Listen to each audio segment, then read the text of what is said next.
Halo guys, kembali lagi di channel Subscreen. Di video kali ini kita akan merangkum film survival terbaik tahun ini berjudul Survive. Film ini bercerita tentang sebuah keluarga yang terjebak dalam bencana alam besar yang menyerupai kiamat. Kutub utara dan kutub selatan bertukar tempat, menyebabkan daratan disapu oleh mega tsunami, sementara dasar laut terlihat tandus seperti gurun. Bagaimana kisah mereka bertahan hidup? Mari kita simak alur ceritanya. Film dimulai dengan pemandangan dasar laut yang penuh dengan terumbu karang dan ikan-ikan kecil. Kehidupan laut terlihat damai hingga suatu peristiwa besar terjadi. Arus laut di seluruh dunia mulai bergerak tak terkendali, membuat hewan-hewan laut panik. Adegan kemudian beralih ke sebuah keluarga yang sedang menikmati liburan di Laut Karibia. Keluarga ini terdiri dari Tom sang ayah, Julia sang ibu, serta dua anak mereka, Cassie dan Ben. Keempat anggota keluarga ini sibuk dengan kegiatan masing-masing. Tom dan Ben memilih memancing, Cassie asik santai sambil mendengarkan musik, dan Julia memutuskan untuk berenang. Saat sedang menikmati waktu berenangnya, Julia tiba-tiba merasakan sesuatu di dalam air. Namun, ketika melihat sekelilingnya, ia tak menemukan apapun, dan air laut tampak tenang. Beberapa detik kemudian, ia kembali merasakan dorongan kuat, yang ternyata adalah arus laut yang mulai menyeretnya menjauh dari kapal. Sementara itu, kompas di kapal mulai berputar tak terkendali. Julia berteriak minta tolong, tetapi Cassie yang sedang mendengarkan musik tidak mendengarnya. Begitu pula dengan Tom dan Ben yang sedang sibuk memancing. Untungnya, Tom menyadari teriakan Julia dan segera meminta Cassie untuk mengarahkan kapal ke arahnya. Saat kapal semakin dekat, Tom segera melompat ke laut untuk menyelamatkan Julia. Setelah berhasil kembali ke kapal, Julia memberitahu keluarganya bahwa dirinya tiba-tiba terseret seolah-olah arus laut bergerak ke arah selatan. Malam harinya, keluarga ini merayakan ulang tahun Ben yang ke-13. Meski tanpa kehadiran kerabat lain, Ben terlihat sangat senang, terutama ketika menerima hadiah laptop dari Tom dan Julia, sesuatu yang sudah ia idamkan sejak lama. Tom memperingatkan Ben untuk tidak mengunduh aplikasi tertentu, dan jika melanggar laptop tersebut akan disita. Setelah perayaan selesai, Cassie menerima panggilan video dari pacarnya, Andy. Saat mereka saling bertukar kabar, Cassie melihat badai petir besar di belakang Andy. Meski terlihat mengerikan, Andy mencoba meyakinkan Cassie bahwa badai tersebut tidak berbahaya. Ketika badai semakin mendekat, sinyal tiba-tiba terputus, membuat Cassie panik. Ia segera memberitahu Tom bahwa kota telah dilanda badai besar. Sebelum mereka sempat menyelidiki lebih lanjut, mereka mendengar suara aneh dari luar kapal. Ketika mereka keluar, ternyata suara itu berasal dari kawanan paus yang berperilaku aneh. Bahkan salah satu paus tidak sengaja menabrak bagian bawah kapal. Khawatir terjadi kebocoran, Tom memutuskan menyelam untuk memeriksa kapal. Namun, setelah kembali ke permukaan, ia mengalami luka goresan di bahunya tanpa diketahui penyebabnya. Julia, yang adalah seorang dokter, segera menjahit luka Tom. Tom pun menjelaskan bahwa plat bawah kapal bengkok, begitu juga dengan baling-balingnya. Sementara itu, Cassie terus mencoba mencari sinyal untuk menghubungi pacarnya, namun tidak ada jaringan. Mereka mulai panik karena radio komunikasi mereka juga tidak mendapatkan respon. Seolah-olah tidak ada manusia lain di sekitar mereka. Dengan baling-baling yang rusak, mereka pun terjebak di tengah lautan. Tom mulai menyimpulkan bahwa mereka terdampar, namun ia meyakinkan Julia bahwa mereka masih berada di jalur perairan sehingga ada kemungkinan diselamatkan. Meskipun begitu, Tom juga mulai khawatir karena persediaan makanan hanya cukup untuk 4 hari. Di tengah kekhawatiran mereka, tiba-tiba terdengar suara gemuruh dari atas. Ketika mereka melihat ke langit, benda-benda bercahaya tampak jatuh semakin mendekat. Tom segera menghidupkan mesin dan mencoba menghindar dari kejatuhan benda yang diduga meteor. Namun, setelah melihat lebih dekat, mereka menyadari bahwa benda itu adalah puing-puing satelit yang diduga hancur di atmosfer. Tak lama kemudian, angin kencang mulai menerpa kapal mereka. Tom dengan sigap meminta seluruh keluarganya untuk masuk ke dalam kapal dan menutup semua pintu serta jendela demi keselamatan. Namun, angin justru semakin kencang, membuat kapal mereka terguncang hebat seakan-akan berada di atas ombak tsunami. Guncangan ini membuat Tom dan Julia terluka, Sementara Cassie mengalami mual dan muntah. Tom mencoba mengirim sinyal bantuan, tetapi ombak semakin tinggi dan langit menjadi gelap. Keesokan paginya, kondisi kapal akhirnya tenang, dan mereka segera memeriksa keadaan. Ketika mereka keluar, mereka terkejut melihat air laut menghilang, dan kapal mereka kini berada di atas tebing bebatuan yang dulunya adalah dasar laut. Dengan berbekal peta dan kompas, Tom menyadari bahwa laut telah berpindah ke utara akibat pergeseran kutub. Kutub utara yang seharusnya di utara kini bergeser ke kutub selatan.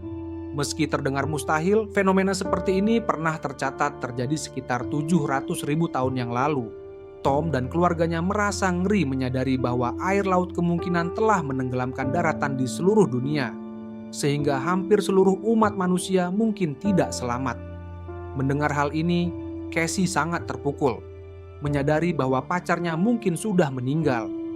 Julia segera mengumpulkan persediaan makanan, sementara Ben menerbangkan balon sisa pesta ulang tahunnya sebagai tanda, agar penyintas lain bisa menemukan mereka. Tom kemudian mencoba mengirim sinyal radio, berharap ada yang merespons. Setelah beberapa menit, seorang pria bernama Nuto menjawab panggilan radio mereka. Nuto adalah kapten kapal selam yang masih selamat karena ia berada di dasar laut saat bencana terjadi. Nuto menjelaskan bahwa ia melihat tanda-tanda bahwa kutub bumi akan kembali ke posisi semula dan lautan akan kembali dalam waktu sekitar seminggu. Namun, ia memperingatkan Tom bahwa perpindahan ini akan memicu mega tsunami. Nuto menyarankan agar mereka mencari tempat yang lebih tinggi untuk menghindari bahaya tersebut. Sebagai orang tua yang mengutamakan keselamatan anak-anaknya, Tom bertanya kepada Nuto apakah ia bisa menyelamatkan kedua anaknya. Nuto menjelaskan bahwa kapal selamnya sangat kecil dan hanya bisa menampung 3 orang. Tetapi karena rekannya baru saja meninggal akibat serangan kepiting, kini ada cukup ruang untuk anak-anak Tom. Nuto memberikan koordinat lokasi mereka yang diperkirakan akan memakan waktu 3 hari perjalanan dengan berjalan kaki. Menyadari bahwa mereka memiliki waktu kurang dari seminggu sebelum lautan kembali, Tom meminta Julia dan anak-anaknya segera bersiap. Saat mereka tengah berkemas, Tom melihat seorang pria mendekat dengan seekor anjing. Tanpa berpikir panjang, Tom mendekati pria tersebut untuk menawarkan air. Namun, saat Tom mencoba membantunya ke kapal untuk mengobati luka di kakinya, pria itu tiba-tiba menyerang Tom dan membunuhnya dengan senjata tajam improvisasi. Ia kemudian melemparkan tombak ke arah Julia, yang untungnya hanya mengenai bahunya. Julia memberikan flare gun kepada Cassie dan menyembunyikan Cassie serta Ben di dalam bangku.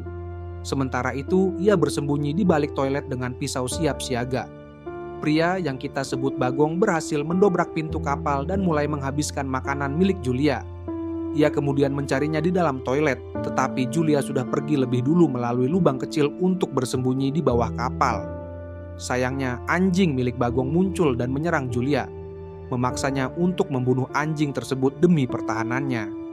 Melihat anjingnya terbunuh, Bagong semakin murka dan mulai mengejar Julia ke sana-sini, hingga akhirnya berhasil menangkapnya di dekat tempat persembunyian Cassie dan Ben. Menyaksikan ibunya dalam bahaya, Cassie memberanikan diri menembak Bagong dengan flare gun. Tembakan itu berhasil menjatuhkan Bagong, tetapi percikan api dari flare mulai membakar kapal. Julia segera mengumpulkan semua peralatan medis dan persediaan sebelum membawa kedua anaknya menjauh dari kapal yang mulai terbakar. Saat ketiganya meratapi kematian Tom, Bagong tiba-tiba muncul dari dalam kapal. Tanpa berpikir panjang, Julia, Ben, dan Cassie berlari kencang menjauh, tepat saat kapal meledak di belakang mereka. Mereka melintasi bukit karang dan beristirahat di ngarai berbatuan, di mana air yang mengalir tidak bisa diminum karena terlalu asin. Di sana Ben mulai menyalahkan dirinya sendiri, merasa bahwa ialah yang menyebabkan Bagong datang setelah menerbangkan balon. Namun, Julia menegaskan bahwa itu bukan salahnya. Saat itu mereka melihat Bagong dari kejauhan dan kembali berlari secepat mungkin. Selama pelarian, Ben menemukan bangkai hiu martil dan berusaha mengambil dagingnya. Tetapi Julia mengingatkannya untuk terus melanjutkan pelarian karena Bagong masih memburu mereka. Dalam pelarian mereka, Julia, Ben, dan Cassie melewati ratusan tong berisi limbah beracun serta tumpukan sampah laut yang terakumulasi di atas bukit bebatuan. Setelah merasa cukup jauh dari Bagong, mereka tidak sengaja menemukan bangkai pesawat pribadi yang dulunya tenggelam. Mereka memutuskan untuk menggunakan bangkai pesawat tersebut sebagai tempat beristirahat. Di dalam pesawat, Julia menceritakan kepada kedua anaknya bahwa itu adalah pertama kalinya mereka berpisah dengan Tom. Ia menceritakan bagaimana ia harus menangani pasien yang terkena penyakit dekompresi setelah gagal menyelam. Pasien itu adalah Tom. Dan setelah dirawat beberapa hari, Tom akhirnya jatuh sakit. Di malam harinya, saat semuanya sudah tertidur, Cassie tiba-tiba terbangun karena merasa ingin buang air. Ia keluar dari pesawat tanpa menyadari bahwa Bagong baru saja tiba dan bersiap untuk membunuhnya. Untungnya, sebelum hal itu terjadi, Julia muncul dan menikam Bagong berkali-kali hingga ia benar-benar tewas. Julia merasa lega karena ancaman dari Bagong telah hilang, sehingga ia bisa lebih tenang menjaga keselamatan anak-anaknya. Keesokan harinya, saat mereka bersiap melanjutkan perjalanan, mereka dikejutkan oleh mayat Bagong yang hancur berantakan. Dari situ, Julia menyadari bahwa masih ada ancaman yang jauh lebih menakutkan daripada Bagong, yaitu binatang buas. Mereka melanjutkan perjalanan menuju titik koordinat yang diberikan Nuto. Di tengah perjalanan, Ben merasa sangat haus. Karena mereka sudah kehabisan air minum, ia berlari ke arah genangan air asin yang penuh bangkai ikan. Untungnya, sebelum Ben sempat meminum air tersebut, Julia segera menghentikannya. Julia dan Cassie membantu Ben yang mulai melemah dan mereka menemukan beberapa kursi plastik untuk membangun shelter sementara sebagai tempat beristirahat. Setelah shelter selesai, Julia menyuntik Ben dengan vaksin untuk membunuh bakteri yang ada di dalam tubuhnya. Ketika malam mulai tiba, Julia mendengar suara-suara aneh dari luar. Ia keluar dari shelter dan terkejut melihat ribuan kepiting Alaska muncul dari balik bukit. Segera Julia membangunkan anak-anaknya dan mereka melarikan diri secepat mungkin dari kejaran kepiting tersebut. Selama pelarian, mereka melihat sebuah kapal barang besar di mana beberapa orang yang selamat sedang memungut botol-botol air mineral. Julia meminta pertolongan, tetapi mereka menolak dan malah mengunci diri di dalam kontainer. Akibatnya, Julia, Cassie, dan Ben memutuskan untuk menaiki kontainer. Namun dalam prosesnya, kaki Julia terluka parah akibat tercabik-cabik oleh kepiting. Tak lama kemudian, kepiting menemukan lubang masuk ke dalam kontainer dan mulai menyerang semua orang yang ada di dalamnya. Di saat bersamaan, Julia tiba-tiba pingsan akibat gigitan kepiting. Di keesokan harinya, Julia terbangun dan menyadari bahwa Ben dan Cassie sudah menghilang. Angin kencang mulai melanda, menandakan bahwa kutub akan kembali ke posisi semula. Julia akhirnya bertemu lagi dengan Cassie dan Ben, dan ketiganya masuk ke dalam kontainer untuk mengambil senapan serta beberapa perlengkapan. Sambil menunggu angin mereda, Julia membakar luka di kakinya dengan bubuk dari perlengkapan medis. Setelah angin reda, mereka menemukan telepon satelit milik salah satu mayat. Nuto menghubungi Julia dan memberitahunya bahwa perkiraannya tentang kembalinya lautan ternyata salah. Lautan akan kembali ke posisi semula dalam waktu 3 jam. Nuto kemudian menembakkan flare gun sebagai tanda, yang terlihat oleh Ben dan Julia. Tanpa berpikir panjang, mereka segera bergegas menuju Nuto, meskipun jaraknya cukup jauh. Ketiganya terus berjalan sampai akhirnya tiba di ngarai yang penuh dengan batu karang. Ketika mereka hampir keluar dari ngarai, tiba-tiba terjadi longsoran batu yang memisahkan Cassie dan Ben dari Julia. Dengan waktu hanya tersisa 1 jam sebelum lautan datang, Julia meminta Cassie untuk membawa Ben menuju kapal selam secepat mungkin. Sebelum pergi, Cassie dan Ben memberitahu Julia bahwa mereka sangat menyayanginya. Lalu keduanya berlari menuju kapal selam. Setibanya di kapal selam, Cassie mendapati bahwa Nuto sedang sekarat akibat serangan kepiting. Sadar bahwa ia akan mati, Nuto menyarankan Cassie untuk memanggil Julia agar mereka bisa masuk ke dalam kapal bersama ibunya. Tanpa berpikir panjang, Cassie berlari kembali ke ngarai untuk menolong Julia. Sementara itu, Julia yang sudah putus asa dikejutkan oleh munculnya puluhan kepiting sebagai bentuk perlawanan terakhir. Ia mulai menembaki kepiting-kepiting itu dengan senapannya, tetapi jumlahnya terlalu banyak dan Julia kehabisan peluru. Saat ia hampir pasrah menghadapi kematian, Cassie muncul dari balik longsoran batu dan menggunakan semua tenaganya untuk menarik ibunya keluar. Setelah berhasil, Julia dan Cassie segera berlari menuju kapal selam sambil dikejar ribuan kepiting Alaska. Mereka bertiga, Julia, Cassie, dan Ben, berhasil naik ke kapal, sehingga kepiting-kepiting itu tidak bisa menggapai mereka. Namun, setelah ketiganya memasuki kapal, mereka dikejutkan oleh datangnya mega tsunami yang kembali dari kutub utara. Tsunami tersebut menghantam kapal selam, membuat Julia, Cassie, dan Ben terguncang hebat. Dalam situasi ini, Julia mulai teringat kenangan bersama Tom sebelum akhirnya pingsan. Beberapa saat kemudian, ketiganya tersadar dari pingsan dan mendapati kapal selam telah berhenti berguncang. Mereka keluar dari kapal dan menemukan diri mereka berada di pantai dekat kota besar yang hancur akibat tsunami.